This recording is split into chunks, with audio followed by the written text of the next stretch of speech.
दोस्तों, भारत और न्यूजीलैंड के बीच 8 मार्च को फाइनल मुकाबला खेला जाएगा, जिसके लिए कोच गंभीर और कप्तान सूर्य कुमार यादव ने इमरजेंसी मीटिंग की और भारत की सबसे ताकतवर प्लेइंग 11 की घोषणा कर दी है। दोस्तों, ये घोषणा सुनते ही पूरे देश में जश्न का माहौल बन गया है, क्योंकि इस बार की प्लेइंग 11 में वो सारी चीजें हैं जो एक चैंपियन टीम को चाहिए होती हैं। बैटिंग लाइनअप इतनी गहरी है कि कोई भी विकेट गिरे तो अगला खिलाड़ी और ज्यादा आक्रामक होकर उतरता है। गेंदबाजी में स्पीड, स्पिन और वेरिएशन का परफेक्ट मिक्स है। फील्डिंग इतनी चुस्त है कि हर बॉल पर बचत होती दिखेगी और कुल मिलाकर ये टीम न्यूजीलैंड को हर एंगल से चुनौती देने के लिए तैयार है। भाई, आप सोचिए, जब ये टीम मैदान पर उतरेगी तो विरोधी टीम के बल्लेबाजों के पैर कांपेंगे, क्योंकि हर ओवर में दबाव बनाने की क्षमता इस प्लेइंग 11 में भरी पड़ी है। और पिछले कुछ महीनों की तैयारी को देखें तो हर खिलाड़ी अपनी फॉर्म में टॉप पर है। कोई चोट नहीं, कोई थकान नहीं, सिर्फ जीतने की भूख है। अब दोस्तों, आइए एक बार मैच की पूरी डिटेल समझ लेते हैं। यह फाइनल मुकाबला 8 मार्च 2026 को शाम 7:30 बजे यानी 7:30 PM IST पर नरेंद्र मोदी स्टेडियम अहमदाबाद में खेला जाएगा, जहां की पिच रिपोर्ट बहुत दिलचस्प है। ये पिच बैटिंग फ्रेंडली मानी जाती है। शुरुआती ओवर्स में तेज गेंदबाजों को थोड़ी सीव और स्विंग मिल सकती है, लेकिन जैसे जैसे मैच आगे बढ़ेगा बल्लेबाजों को अच्छी बाउंस और कैरी मिलेगी। बड़े स्कोर बनाने के लिए परफेक्ट है। मध्य ओवर्स में स्पिनर्स को थोड़ा टर्न भी मिल सकता है, जिससे मैच में ट्विस्ट आ जाएगा और कुल मिलाकर हाई स्कोरिंग रोमांचक फाइनल की पूरी उम्मीद है। स्टेडियम की क्षमता 1 लाख से ज्यादा है, तो फैंस का हुजूम होगा और वातावरण ऐसा होगा कि खिलाड़ियों का जोश 2 गुना हो जाएगा। टॉस मैच शुरू होने से आधा घंटा पहले यानी ठीक 7 बजे होगा और आप इस पूरे मुकाबले को टीवी पर स्टार स्पोर्ट्स नेटवर्क के किसी भी चैनल पर लाइव देख सकते हैं या फिर मोबाइल पर डिज्नी प्लस हॉटस्टार ऐप पर फ्री में या सब्सक्रिप्शन के साथ स्ट्रीम कर सकते हैं। कहीं भी हो, बस इंटरनेट और ऐप खोलो और सीधा एक्शन शुरू। दोनों टीमों के हेड टू हेड आंकड़ों की बात करें तो भाई रिकॉर्ड साफ बताते हैं कि भारत का न्यूजीलैंड पर दबदबा रहा है। कुल 30 T20 मैचों में भारत ने 18 मुकाबले जीते हैं, जबकि न्यूजीलैंड सिर्फ 11 में कामयाब हुई है। एक मैच नो रिजल्ट रहा है, यानी भारत की जीत का प्रतिशत 60 से ज्यादा है।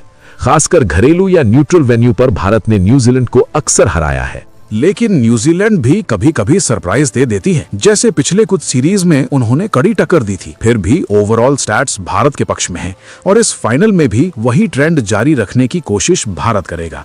अब इस प्लेइंग 11 की ताकत पर गौर करें तो भाई ये टीम इतनी बैलेंस्ड है कि हर डिपार्टमेंट में डेप्थ है। ओपनिंग में ऐसी जोड़ी है जो पावर प्ले में तूफान ला सकती है। मिडिल ऑर्डर में फिनिशर्स हैं जो 6-7 ओवर में मैच पलट दें।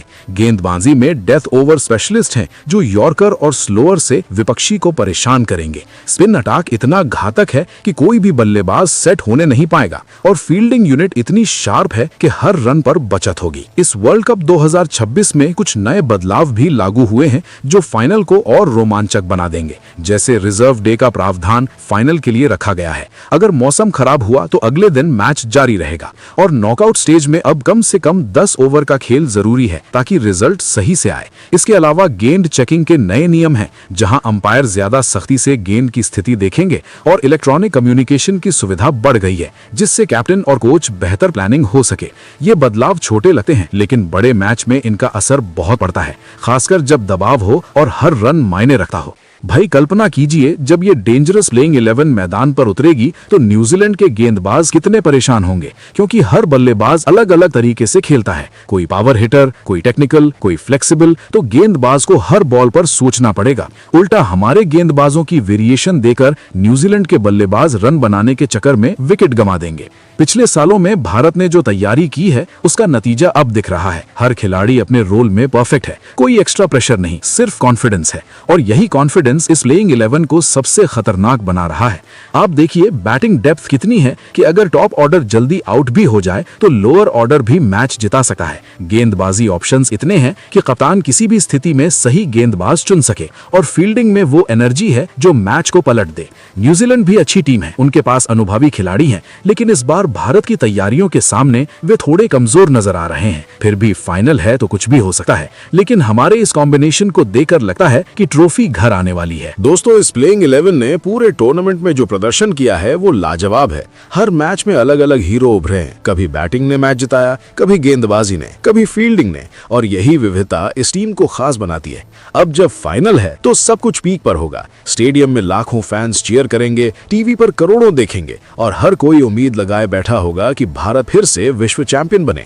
भाई, ये टीम सिर्फ नाम की नहीं बल्कि असल में डेंजरस है, क्योंकि हर खिलाड़ी अपनी फिटनेस टॉप पर रखे हुए है। कोई भी छोटी चोट नहीं और मेंटल स्ट्रेंथ भी बहुत मजबूत है। पिछले फाइनल के अनुभव से सीखकर इस बार और बेहतर प्लानिंग की गई है। आप सोचिए, जब पावर प्ले में हमारे ओपनर्स रन बरसाएंगे तो स्कोर बोर्ड कितनी तेजी से आगे बढ़ेगा। फिर मिडिल ओवर्स में स्पिनर्स दबाव बनाएंगे और डेथ में फिनिशर्स खेल को सील कर देंगे। यही प्लान है और यही प्लान काम करेगा। न्यूजीलैंड की कोशिश रहेगी कि वे शुरू से ही आक्रामक खेलें, लेकिन हमारी प्लेइंग 11 की बैकअप स्ट्रेंथ इतनी है कि कोई भी प्लान फेल हो जाएगा। कुल मिलाकर भाई, ये फाइनल सिर्फ एक मैच नहीं बल्कि पूरे साल की मेहनत का नतीजा है और इस डेंजरस प्लेइंग 11 के साथ भारत निश्चित रूप से इतिहास रचेगा। फैंस के लिए तो ये सपनों का मैच है। सुबह से ही चर्चाएं शुरू हो जाएंगी, रात तक जश्न चलेगा और हर कोई इस प्लेइंग 11 की तारीफ करेगा, क्योंकि इसमें वो बैलेंस है जो दुर्लभ है। कोच गंभीर की रणनीति और कप्तान सूर्या की लीडरशिप ने मिलकर कमाल कर दिया है। हर खिलाड़ी को सही जगह दी गई है और यही वजह है कि टीम अजेय लग रही है। अब बस इंतजार है 8 मार्च का, जब ये ताकतवर 11 मैदान पर उतरेगी और न्यूजीलैंड को हर तरीके से चुनौती देगी। दोस्तों, अगर आप भी उत्साहित हैं तो कमेंट में बताओ और वीडियो को लाइक शेयर जरूर करो ताकि ज्यादा से ज्यादा फैंस तक ये खबर पहुंचे। भारत की जीत है, बस थोड़ा और इंतजार है और ये प्लेइंग 11 उस इंतजार को यादगार बना देगी। चलिए दोस्तों, अब एक एक करके प्लेइंग 11 में चुने गए सभी खिलाड़ियों के बारे में विस्तार से जानते हैं। पहले स्थान पर ईशान किशन, जिनकी आक्रामक ओपनिंग शैली पूरे विश्व में मशहूर है और जो पावर प्ले में तेज शुरुआत देकर टीम को मजबूत आधार मुहैया कराते हैं। उनकी बल्लेबाजी में वो फुर्ती है कि गेंदबाजों को कोई भी लेंथ या लाइन आजमाने का मौका ही नहीं मिलता। वे बाएं हाथ के बल्लेबाज हैं जो चौकों और छक्कों की बौछार कर डालते हैं। उनकी ताकत पिच पर कदम जमाकर बड़े शॉट खेलना है। हाल ही में 2025 के आईपीएल में उन्होंने 17 मैचों में 600 रन बनाए, जिसमें औसत 42.9 और स्ट्राइक रेट 170.5 रहा। साथ ही T20 विश्व कप 2026 में पाकिस्तान के खिलाफ 77 रन 40 गेंदों पर और जिम्बाब्वे के खिलाफ 38 रन 24 गेंदों पर बनाकर अपनी फॉर्म दिखाई है। उनका T20 करियर औसत 29.63 है, लेकिन हालिया प्रदर्शन में ये 35 से ऊपर पहुंच चुका है। इस फाइनल में वे न्यूजीलैंड के तेज गेंदबाजों को शुरुआती ओवरों में ही दबाव में डालकर बड़े स्कोर की नींव रख सकते हैं। उनकी मैच जिताने की क्षमता इतनी है कि अगर वे 30-40 गेंदों में 60+ रन ठोक दें तो पूरा मैच भारत के पक्ष में झुक जाता है। वे फील्डिंग में भी चुस्त हैं और विकेट कीपिंग का अतिरिक्त विकल्प देते हैं। कुल मिलाकर ईशान किशन इस प्लेइंग 11 की धड़कन है, जो हर बड़े मैच में अपनी आग से विरोधियों को झुलसा देते हैं। उनकी शैली अनप्रेडिक्टेबल लेकिन बेहद प्रभावी है, जिससे न्यूजीलैंड के गेंदबाज फाइनल में परेशान रहेंगे और भारत को शुरुआती मोमेंटम दिलाएंगे। दूसरे स्थान पर संजू सैमसन, विकेटकीपर बल्लेबाज, जिनकी क्लासिकल और आधुनिक बल्लेबाजी का मिश्रण उन्हें खास बनाता है। वे दाएं हाथ के बल्लेबाज हैं जो मिडिल ऑर्डर में दोनों तरफ खेल सकते हैं। उनकी ताकत शॉट सिलेक्शन और टाइमिंग में है, जो उन्हें फिनिशर या एंकर दोनों भूमिकाएं निभाने लायक बनाती है। हाल ही में 2026 T20 विश्व कप में वेस्टइंडीज के खिलाफ नाबाद 97 रन 50 गेंदों पर बनाकर उन्होंने मैच जिताया और 2024 में बांग्लादेश के खिलाफ सेंचुरी भी लगाई थी। आईपीएल 2024 में 531 रन, औसत 48.27 और स्ट्राइक रेट 153.47 के साथ उन्होंने राजस्थान रॉयल्स को प्लेऑफ तक पहुंचाया। उनका T20 औसत 27.29 है, लेकिन हालिया फॉर्म में 40 से ऊपर चल रहा है। इस फाइनल में वे न्यूजीलैंड के स्पिनर्स के खिलाफ अपनी कलाई के जादू से रन बरसा सकते हैं और विकेट कीपिंग में भी बेहतरीन कैच या स्टंपिंग देकर टीम को ब्रेक थ्रू दिला सकते हैं। उनकी मैच जिताने की क्षमता इस बात में है कि वे दबाव में भी शांत रहकर पार्टनरशिप बिल्ड करते हैं या आखिरी ओवरों में छक्के उड़ा देते हैं, जिससे स्कोर 180-200 के पार पहुंच जाता है। संजू सैमसन इस प्लेइंग 11 की रीढ़ हैं जो बैटिंग डेप्थ बढ़ाते हैं और फील्डिंग में भी एनर्जी देते हैं। उनकी शैली एलिगेंट लेकिन घातक है जो न्यूजीलैंड के किसी भी गेंदबाजी अटैक को बेअसर कर सकती है और भारत को फाइनल में मजबूत स्थिति में ला सकती है। तीसरे स्थान पर सूर्य कुमार यादव, कप्तान, जिनकी 360 डिग्री बल्लेबाजी दुनिया का कोई भी गेंदबाज रोक नहीं पाता। वे मिडिल ऑर्डर में आकर मैच का रुख पलटने वाले खिलाड़ी हैं। उनकी ताकत रिवर्स स्वीप, यॉर्कर और स्वीप शॉट्स में है जो उन्हें यूनिक बनाती है। हाल ही में T20 विश्व कप 2026 के कई मैचों में उन्होंने अहम पारियां खेली और कप्तानी में भी शानदार लीडरशिप दिखाई। IPL 2024 में लगातार सीजन में 500 प्लस रन बनाने वाले वे T20 करियर में औसत 36.76 और स्ट्राइक रेट 163.03 के साथ भारत के सबसे भरोसेमंद बल्लेबाज हैं। इस फाइनल में वे न्यूजीलैंड के गेंदबाजों के खिलाफ अपनी टेक्निक से सेट होकर बड़े स्कोर बना सकते हैं और जरूरत पड़ने पर ऑफ स्पिन से भी 1-2 ओवर फेंककर ब्रेक दे सकते हैं। उनकी मैच जिताने की क्षमता इस बात में है कि वे 20-25 गेंदों में 50 रन ठोकर स्कोर को नई ऊंचाई दे देते हैं और टीम को कॉन्फिडेंस बूस्ट करते हैं। सूर्य कुमार यादव इस प्लेइंग 11 के ब्रेन और पावर दोनों हैं जो मैदान पर उतरते ही विरोधी टीम पर दबाव बना देते हैं। उनकी शैली इनोवेटिव और डोमिनेंट है जो फाइनल जैसे बड़े मैच में भारत को ट्रॉफी की तरफ ले जा सकती है। वे फील्डिंग में भी शानदार कैच लपकते हैं और कप्तानी में हर स्थिति का सही फैसला लेते हैं जिससे पूरी टीम एकजुट रहती है। चौथे स्थान पर तिलक वर्मा, जिनकी परिपक्व और पावरफुल बल्लेबाजी उन्हें युवा लेकिन खतरनाक बल्लेबाज बनाती है। वे बाएं हाथ के बल्लेबाज हैं जो मिडिल ऑर्डर में स्थिरता और आक्रामकता का बेहतरीन संतुलन रखते हैं। उनकी ताकत लॉन्ग हैंडल शॉट्स और रोटेटिंग स्ट्राइक में है जो उन्हें फिनिशिंग रोल के लिए परफेक्ट बनाती है। हाल ही में 2026 T20 विश्व कप में जिम्बाब्वे के खिलाफ नाबाद 44 रन 16 गेंदों पर और वेस्ट इंडीज के खिलाफ 27 रन 15 गेंदों पर खेलकर उन्होंने अपनी फॉर्म साबित की। IPL 2024 में 416 रन, औसत 41.60 और स्ट्राइक रेट 149.64 के साथ उन्होंने मुंबई इंडियंस के लिए कमाल किया। उनका T20 औसत 45.37 है जो युवा खिलाड़ी के लिए शानदार है। इस फाइनल में वे न्यूजीलैंड के गेंदबाजों के खिलाफ अपनी टेक्निक से सेट होकर बड़े स्कोर बना सकते हैं और जरूरत पड़ने पर ऑफ स्पिन से भी 1-2 ओवर फेंककर ब्रेक दे सकते हैं। उनकी मैच जिताने की क्षमता इस बात में है कि वे दबाव में भी शांत रहकर पार्टनरशिप बनाते हैं या आखिरी ओवरों में मैच फिनिश करते हैं। तिलक वर्मा इस प्लेइंग 11 की युवा ऊर्जा है जो बैटिंग डेप्थ को और मजबूत बनाते हैं। उनकी शैली क्लासी और आधुनिक है जो न्यूजीलैंड को हर एंगल से परेशान करेगी और भारत को फाइनल में विजयी बनाएगी। पांचवें स्थान पर शिवम दुबे, जिनकी पावर से भरी बल्लेबाजी मिडिल ऑर्डर को जबरदस्त ऊर्जा देती है और जो किसी भी गेंदबाजी अटैक को बड़े शॉट से तोड़ सकते हैं। वे बाएं हाथ के बल्लेबाज हैं जिनकी मुख्य ताकत स्पिन के खिलाफ आक्रामक खेलने और लंबे छक्के लगाने में है। हाल ही में 2025 IPL में उन्होंने 550 रन बनाए, औसत 38.5 और स्ट्राइक रेट 162 के साथ। T20 विश्व कप 2026 में दक्षिण अफ्रीका के खिलाफ 58 रन मात्र 32 गेंदों पर तथा बांग्लादेश के खिलाफ 45 रन 25 गेंदों पर बनाकर अपनी फॉर्म का लोहा मनवाया है। उनका कुल T20 अंतरराष्ट्रीय औसत 30.16 है, लेकिन पिछले एक साल में ये औसत 40 के करीब पहुंच चुका है। इस फाइनल में वे न्यूजीलैंड के तेज गेंदबाजों को शुरुआती दबाव में डालकर और स्पिनर्स के खिलाफ पावर हिटिंग से रन बरसाकर स्कोर को 190-200 के पार ले जा सकते हैं। उनकी मैच जिताने की क्षमता इस बात में है कि अगर वे मध्य ओवरों में 25 गेंदों पर 50 रन ठोक दें तो स्कोर बोर्ड आग की तरह दौड़ने लगता है। शिवम दुबे इस प्लेइंग 11 में मिडिल ऑर्डर को पावर और गति देने वाले खिलाड़ी हैं जिनकी ताकत लंबे छक्कों और स्मार्ट रोटेशन में है। हाल ही में 2025 IPL में उन्होंने 550 रन बनाए, औसत 38.5 और स्ट्राइक रेट 162 के साथ। T20 विश्व कप 2026 में दक्षिण अफ्रीका के खिलाफ 58 रन मात्र 32 गेंदों पर तथा बांग्लादेश के खिलाफ 45 रन 25 गेंदों पर खेलकर अपनी फॉर्म का लोहा मनवाया। उनका T20 अंतरराष्ट्रीय औसत 30.16 है, लेकिन पिछले एक साल में ये औसत 40 के करीब पहुंच चुका है। इस फाइनल में वे न्यूजीलैंड के तेज गेंदबाजों को शुरुआती ओवरों में दबाव में डालकर और स्पिनर्स के खिलाफ पावर हिटिंग से रन बरसाकर स्कोर को 190-200 के पार ले जा सकते हैं।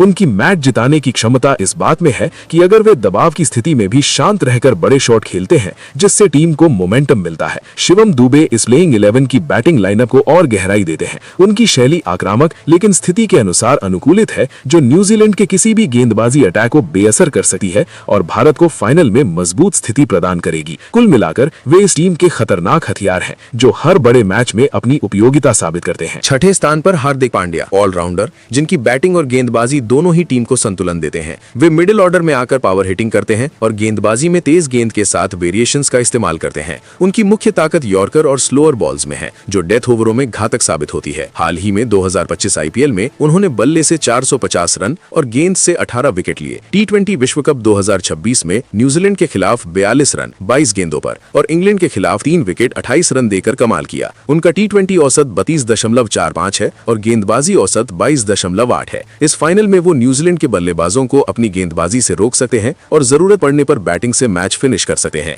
उनकी मैच जिताने की क्षमता इस बात में है कि वे एक ही मैच में बैट और बॉल दोनों से प्रभाव डालते हैं। हार्दिक पांड्या इस प्लेइंग 11 के संतुलन का प्रतीक है। उनकी शैली आक्रामक बैटिंग और स्मार्ट गेंदबाजी का मिश्रण है, जो न्यूजीलैंड को हर तरफ से घेर लेगी और भारत को ट्रॉफी की राह दिखाएगी। वे फील्डिंग में भी एनर्जी देते हैं और कप्तानी अनुभव से टीम को दिशा देते हैं। उनकी उपयोगिता इस फाइनल में डेथ ओवर कंट्रोल और मिडिल ऑर्डर पावर हिटिंग दोनों में दिखेगी। हार्दिक पांड्या इस टीम को हर स्थिति में तैयार रखते हैं। उनकी क्षमता दबाव में भी प्रदर्शन करने की है, जो उन्हें अनमोल बनाती है। कुल मिलाकर वे इस प्लेइंग 11 के बहुमुखी सितारे हैं, जो मैच के हर मोड़ पर भारत का साथ देते हैं और फाइनल में न्यूजीलैंड को हर एंगल से चुनौती देंगे। 7वें स्थान पर रिंकू सिंह, फिनिशर बल्लेबाज, जिनकी आखिरी ओवरों में खेलने की कला उन्हें अनोखा बनाती है। वे बाएं हाथ के बल्लेबाज हैं, जो छोटी गेंदों पर भी बड़े शॉट खेलते हैं। उनकी ताकत कलाई के इस्तेमाल और टाइमिंग में है, जो उन्हें डेथ ओवर स्पेशलिस्ट बनाती है। हाल ही में 2025 आईपीएल में उन्होंने 480 रन, औसत 40 और स्ट्राइक रेट 165 के साथ बनाए। टी20 विश्व कप 2026 में न्यूजीलैंड के खिलाफ ही 65 रन नाबाद 28 गेंदों पर और पाकिस्तान के खिलाफ 38 रन 18 गेंदों पर खेलकर अपनी फॉर्म दिखाई।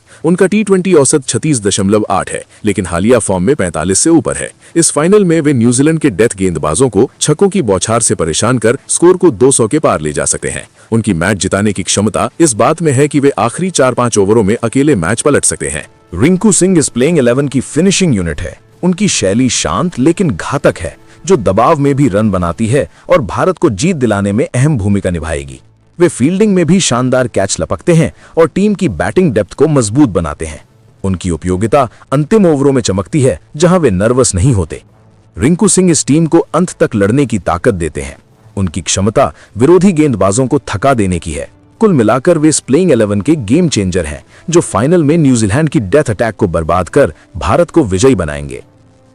8वें स्थान पर अक्षर पटेल, ऑलराउंडर, जिनकी बाएं हाथ की स्पिन गेंदबाजी और उपयोगी बल्लेबाजी टीम को दोनों तरफ से मजबूती देती है। उनकी ताकत फ्लैट ट्रैक पर टर्न और आर्म बॉल में है। हाल ही में 2025 आईपीएल में उन्होंने 22 विकेट और 320 रन बनाए। टी20 विश्व कप 2026 में वेस्टइंडीज के खिलाफ 3 विकेट 22 रन देकर तथा 28 रन बनाकर प्रभावित किया। उनका गेंदबाजी औसत 18.5 और बल्लेबाजी औसत 28.7 है। इस फाइनल में वे न्यूजीलैंड के दाएं हाथ के बल्लेबाजों को अपनी ऑफ स्पिन से परेशान कर सकते हैं और लोअर ऑर्डर में रन भी बना सकते हैं। उनकी मैच जिताने की क्षमता इस बात में है कि वे मध्य ओवरों में कंट्रोल करके मैच को अपनी तरफ मोड़ते हैं। अक्षर पटेल इस प्लेइंग 11 की बैलेंस का मुख्य आधार है। उनकी शैली स्मार्ट गेंदबाजी और सही समय पर बैटिंग की है, जो न्यूजीलैंड को मध्य ओवरों में दबाव में डाल देगी और भारत को फाइनल में नियंत्रण दिलाएगी। वे फील्डिंग में भी चुस्त हैं और टीम को हर स्थिति में सपोर्ट करते हैं। उनकी उपयोगिता मध्य ओवरों में रन रोकने की है। अक्षर पटेल इस टीम को बैकअप स्पिन ऑप्शन देते हैं। 9वें स्थान पर वॉशिंगटन सुंदर, ऑफ स्पिनर ऑलराउंडर, जिनकी गेंदबाजी में वेरिएशन और बल्लेबाजी में स्थिरता है। उनकी ताकत कार्पस बॉल और अच्छी लेंथ में है। हाल ही में 2025 आईपीएल में 20 विकेट और 280 रन बनाए। टी20 विश्व कप 2026 में जिम्बाब्वे के खिलाफ 4 विकेट 19 रन देकर तथा 35 रन बनाकर प्रभावित किया। उनका गेंदबाजी औसत 19.2 और बल्लेबाजी औसत 28.7 है। इस फाइनल में वे न्यूजीलैंड के दाएं हाथ के बल्लेबाजों को अपनी ऑफ स्पिन से परेशान कर सकते हैं और लोअर ऑर्डर में रन भी बना सकते हैं। उनकी मैच जिताने की क्षमता इस बात में है कि वे मध्य ओवरों को कंट्रोल करके मैच को अपनी तरफ मोड़ते हैं। वॉशिंगटन सुंदर इस प्लेइंग 11 की स्पिन यूनिट को मजबूत बनाते हैं। उनकी शैली सटीक गेंदबाजी और उपयोगी बैटिंग की है, जो न्यूजीलैंड के बल्लेबाजों को सेट होने नहीं देगी और भारत को फाइनल में बढ़त दिलाएगी। वे फील्डिंग में भी योगदान देते हैं और टीम को गहराई प्रदान करते हैं। उनकी उपयोगिता मध्य ओवर में रन रोकने की है। वॉशिंगटन सुंदर इस टीम को बैकअप स्पिन ऑप्शन देते हैं। उनकी क्षमता मैच को धीमा करके दबाव बनाने की है। कुल मिलाकर वे इस प्लेइंग 11 के स्मार्ट खिलाड़ी हैं जो फाइनल में न्यूजीलैंड की सेट बैटिंग को तोड़कर भारत की जीत में बड़ा रोल अदा करेंगे। 10वें स्थान पर अर्शदीप सिंह, बाएं हाथ के तेज गेंदबाज जिनकी स्विंग और यॉर्कर गेंदबाजी डेथ ओवरों में लाजवाब है। उनकी ताकत इन स्विंग और स्लोअर बॉल्स में है। हाल ही में 2025 आईपीएल में 24 विकेट लिए। टी20 विश्व कप 2026 में इंग्लैंड के खिलाफ 3 विकेट 24 रन देकर तथा दक्षिण अफ्रीका के खिलाफ 2 विकेट लिए। उनका गेंदबाजी औसत 21.3 है। इस फाइनल में वे न्यूजीलैंड के टॉप ऑर्डर को शुरुआती ओवरों में स्विंग से झटका दे सकते हैं और डेथ में यॉर्कर से विकेट ले सकते हैं। उनकी मैच जिताने की क्षमता इस बात में है कि वे पावर प्ले और डेथ दोनों में सफलता देते हैं। अर्शदीप सिंह इस प्लेइंग 11 की पेस अटैक के मुख्य हथियार हैं। उनकी शैली सटीक लाइन और लेंथ की है जो न्यूजीलैंड के बल्लेबाजों को परेशान करेगी और भारत को शुरुआती ब्रेक थ्रू दिलाएगी। वे फील्डिंग में भी एनर्जी देते हैं और टीम को हर फेज में सपोर्ट करते हैं। उनकी उपयोगिता स्विंग कंडीशंस में ज्यादा बढ़ जाती है। अर्शदीप सिंह इस टीम को शुरुआत और अंत दोनों में मजबूती देते हैं। उनकी क्षमता विकेट लेने की है। कुल मिलाकर वे इस प्लेइंग 11 के घातक गेंदबाज हैं जो फाइनल में न्यूजीलैंड की बैटिंग लाइनअप को ध्वस्त करके भारत को ट्रॉफी की ओर ले जाएंगे। 11वें स्थान पर जसप्रीत बुमराह, विश्व के सर्वश्रेष्ठ तेज गेंदबाज जिनकी गेंदबाजी में सटीकता और वेरिएशन हर किसी को हैरान कर देती है। उनकी ताकत यॉर्कर, बाउंसर और स्लोअर बॉल्स में है। हाल ही में 2025 आईपीएल में 25 विकेट और टी20 विश्व कप 2026 में पाकिस्तान के खिलाफ 4 विकेट 18 रन देकर तथा ऑस्ट्रेलिया के खिलाफ 3 विकेट लिए। उनका गेंदबाजी औसत 18.9 है। इस फाइनल में वे न्यूजीलैंड के किसी भी बल्लेबाज को अपनी गेंदबाजी से परेशान कर सकते हैं और मैच को अकेले पलट सकते हैं। उनकी मैच जिताने की क्षमता इस बात में है कि वे हर फेज में विकेट लेते हैं। जसप्रीत बुमराह इस प्लेइंग 11 के लीडर गेंदबाज हैं। उनकी शैली अनोखी और घातक है जो न्यूजीलैंड को पूरे 20 ओवर दबाव में रखेगी और भारत को ट्रॉफी दिलाने में सबसे बड़ा योगदान देगी। वे फील्डिंग में भी शानदार हैं और टीम को कॉन्फिडेंस देते हैं। उनकी उपयोगिता हर पिच पर एक जैसी रहती है। जसप्रीत बुमराह इस टीम को आत्मविश्वास की ताकत देते हैं। उनकी क्षमता मैच को नियंत्रित करने की है। कुल मिलाकर वे इस प्लेइंग 11 के सबसे खतरनाक हथियार हैं जो फाइनल में न्यूजीलैंड को पूरी तरह से कुचलकर भारत को विश्व चैंपियन बनाएंगे। फिलहाल दोस्तों, आपके हिसाब से वर्ल्ड कप फाइनल के लिए न्यूजीलैंड के खिलाफ भारत की प्लेइंग 11 कैसी होनी चाहिए? आप अपनी राय कमेंट बॉक्स में जरूर दीजिएगा। जय हिंद, जय भारत।